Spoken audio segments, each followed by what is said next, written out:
À tous les habitants de la Terre sur les 5 continents du globe terrestre, nous vous adressons nos salutations les plus sincères. Que la paix, l'amour et la lumière soient avec vous. Nous vous bénissons au nom de l'incréé, du Créateur suprême, qui est au-delà de toute compréhension et de toute forme. Nous vous bénissons au nom du Père Créateur qui réside à Alcyone, l'étoile centrale de la constellation des Pléiades et qui est la source de la lumière et de la vie sur toute la création. Nous vous bénissons également au nom de tous les logos galactiques qui sont les administrateurs de la création dans les différentes galaxies du multivers. Nous vous bénissons au nom des logos solaires qui sont les gardiens de la lumière, de la vie dans les systèmes solaires. Et nous vous bénissons également au nom des veilleurs silencieux qui maintiennent l'architecture de la création intacte et qui sont les gardiens de l'ordre et de l'harmonie dans tout le multivers. Nous vous bénissons enfin au nom du Logos terrestre qui réside au centre de la Terre et qui est la source de la vie et de la conscience sur notre planète. Nous sommes avec vous une fois encore en tant que canal de la vérité pour vous présenter la 30e édition de votre émission Enfin Réveillez-vous. Le thème que nous vous présentons en cette occasion est intitulé « Abel, la dernière heure du réveil a sonné, fuyez les religions de manifestation extérieure ». Chers frères et sœurs en éternité, il est temps de vous réveiller. Il est temps de prendre conscience de la réalité de votre situation et de votre place dans le multivers. Vous êtes les Abel, les anciennes âmes qui ont été envoyées sur terre pour vivre une expérience humaine il y a des milliers d'années. Mais vous avez oublié votre véritable identité. Vous avez oublié que vous êtes des êtres de lumière, des enfants de Dieu. Vous avez été trompés par les illusions de ce monde et vous avez perdu votre chemin. Mais il y a de l'espoir. Les starcides, les indigos, les cristals et autres sont venus sur terre depuis de nombreuses années pour vous aider à éveiller la vibration de la terre et pour vous aider à vous réveiller vous-même. Ils sont là pour vous guider, pour vous aider à retrouver votre chemin vers la lumière. Et leur message n'a rien à voir avec les messages mensongers d'un Dieu vengeur qui aurait besoin du sang pour pardonner les hommes et qui aurait besoin d'un quelconque rituel pour voir d'un bon œil ses créatures.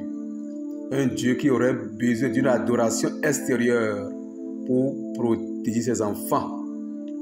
Reconnaissez, frères et sœurs en humanité, que le chaos actuel, marqué par des guerres et des événements géophysiques tels que les inondations, les éruptions volcaniques, les vitesses de vent qui dépassent l'entendement et qui causent des dégâts énormes, les incendies ravageurs et les séismes, tsunamis et autres sont des catalyseurs de changement et de réveil, car notre planète participe actuellement à des radiations extrêmement puissantes, dont celle d'Alcyone, la source, celle de Sirius, le soleil central de notre galaxie, et cela participe activement au retour de la lumière, le retour du principe christique, que d'autres appellent de manière abusive le retour de Jésus ou le retour d'un autre maître, étant donné que chaque religion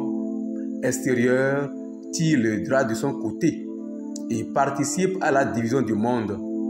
Retour de la lumière au sein de la surface de la Terre, sans oublier l'arrivée de Nibiru, la planète Is ou l'étoile absente dont parle la Bible, en l'occurrence dans Apocalypse 8, verset 11, je cite, « Le nom de cette étoile est absente. » Et frères et sœurs en humanité, il faut reconnaître que c'est l'arrivée d'une telle étoile qui n'a rien à voir avec le vaisseau métallique des Anunnaki, appelé aussi Nibiru, mais qui est le jumeau de notre Soleil, qui fait que les charges électriques au sein de notre planète soient en train de se modifier profondément.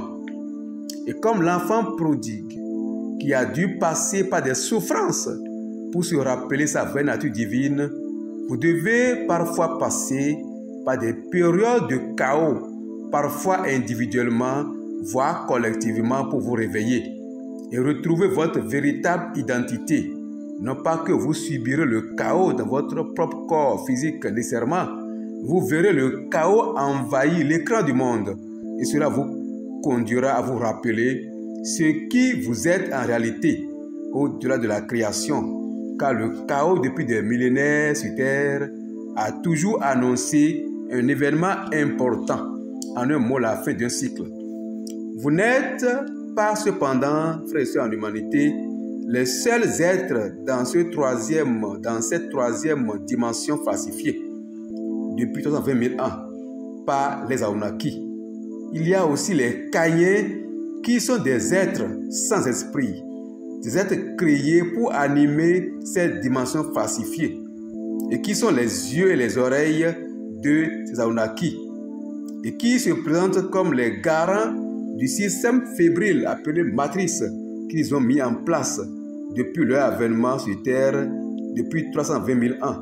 Et ceci de connivence avec Yadabaoth, le diable, qu'ils adorent, et ces créatures, les archontes, qui ont besoin d'énergie vitale des Abel que vous êtes pour survivre.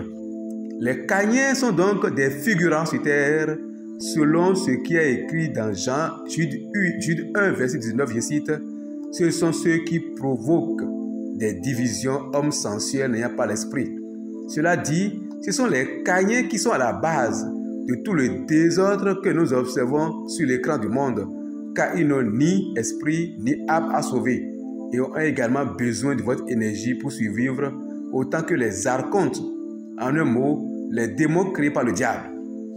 Mais vous, Abel, vous avez la grâce de vous réveiller et de retrouver votre chemin vers la lumière.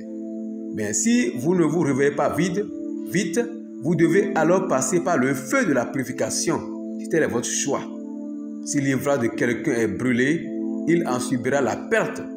Toutefois, lui-même sera sauvé, mais comme à travers le feu. Comme ce qui est dit dans 1 Corinthiens 3, verset 15. Ce feu, il faut reconnaître, frères et sœurs, en humanité, que c'est un feu de purification, un feu qui brûle les impuretés et les illusions. C'est un feu qui vous aidera à vous débarrasser de tout ce qui vous empêche de retrouver votre véritable identité. Ce feu, c'est la lumière divine qui serait obligée de vous forcer à admettre votre réalité et il va briser et écraser votre ego pour le faire partir du corps physique afin qu'il soit capable de transmuter en corps glorieux. Mais au même moment, les Caïens ne se douteront de rien, comme le dit si bien Matthieu.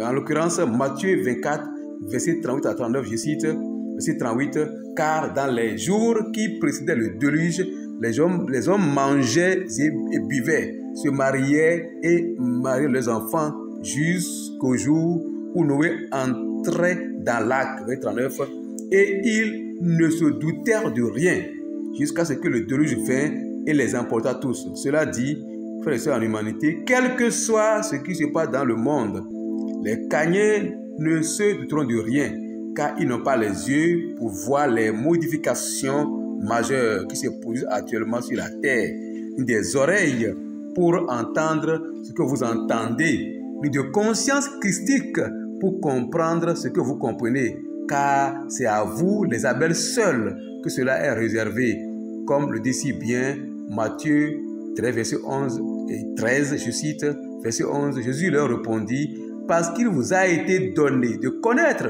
les mystères du royaume des cieux, et que cela ne leur a pas été donné. » Verset 13, c'est pourquoi je leur parle en parabole, parce qu'en voyant, ils ne voient pas, et qu'en entendant, ils n'entendent ni ne comprennent. Frères et sœurs en éternité, ne laissez donc pas les illusions de ce monde vous empêcher de retrouver votre véritable identité. Réveillez-vous et laissez la lumière briller en vous. Laissez-la vous guider, vous aider à retrouver votre chemin vers la vérité et l'amour. Je vous invite donc à réfléchir sur la véritable nature de la spiritualité. Pendant trop longtemps, nous avons été trompés par des systèmes religieux qui nous ont obligés ou qui nous ont éloignés, je voudrais dire, de notre véritable essence. Sachez que tous les lieux de culte qui vous promettent le salut vous enferment en réalité dans des dogmes et des rituels qui vous empêchent de découvrir votre véritable potentiel. La vérité est que la spiritualité n'a rien à voir avec les bâtiments, les livres saints ou des intermédiaires ou sauveurs. Elle est une affaire de cœur, une connexion intérieure avec le divin qui est en chacun de nous. C'est une relation personnelle et intime qui ne nécessite pas de médiation ou de sécession. Frères et sœurs en humanité, il est temps de briser les chaînes de la religion et de découvrir votre véritable nature. Il est temps de prendre votre vie spirituelle en main et de découvrir la connexion intérieure qui nous unit à Dieu. Les vrais religieux pratiquent la religion du silence et de l'introspection. Ce sont des individus qui ont découvert la vérité sur leur nature divine et qui cherchent à vivre en accord avec cette vérité. Fuyez donc les systèmes religieux qui vous maintiennent dans l'ignorance et la peur et découvrez la connexion intérieure qui vous unit à Dieu. Vous êtes des êtres divins et il est temps de vivre en accord avec cette vérité. Fuyez Babylone, ceux qui ont prostitué la vérité. Fuyez les religions de l'extérieur qui vous mentent. Rappelez-vous ces paroles de Jésus. Le royaume de Dieu est au-dedans de vous. Luc 17, verset 21. Ainsi, la vérité sur notre nature divine est en nous. Il suffit de la découvrir. La fin s'approche. L'humanité est à un carrefour crucial. Il est temps de choisir, continuer à dormir ou se réveiller et découvrir la vérité sur vous-même. Ne perdez pas de temps. Découvrez qui vous êtes vraiment et vivez en accord avec cette vérité. Le temps presse. Il est temps de vous réveiller et de prendre votre destin en main. Autrement, vous subirez le prix de votre résistance avant d'avoir accès à votre réalité. Terminons, frères et sœurs en humanité, l'émission de ce jour par une citation d'Aristote. Je cite, « La connaissance de soi est la plus grande de toutes les sciences. » Nous vous remercions de votre attention particulière et de votre présence en cette 30e émission. Nous nous reverrons incessamment, frères et sœurs en humanité, pour la 31e émission de votre émission. Enfin, réveillez-vous. À bientôt et merci beaucoup.